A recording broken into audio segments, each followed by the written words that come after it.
हिमाचल प्रदेशर सुंदरनगर ठारे आयोजित हेबाकु थिबा तृतीय फेडरेशन कप लाक्रोस चैंपियनशिप रे भाग नेबा पई ओडिशा दल यात्रा करिछि। आसंता मे 10 रु 12 तारिख पर्यंत अनुष्ठित हेबाकु थिबा एही जातीय प्रतियोगिता पई ओडिशारू मोट 22 जणिया सदस्य विशिष्ट एक प्रतिनिधि दल हिमाचल प्रदेश अभिमुखे बाहरिछि। एही दल रे जाजपुर जिलार टमका अंचलरू डंबरुधर महांत, दिलीप महांत, जगजीवन महांत क्रीड़ाविद भावे और मैनेजर देवामृत साहू ऑफिशियल भावे दल रे सामिल अछंती।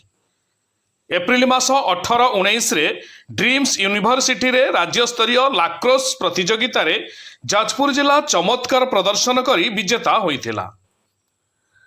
राज्यर विभिन्न प्रांतरू चयन होइथिबा एही खेलाड़ी माने गत किछि दिन तळ हेबो कठिन अभ्यास जारी रखिथिले।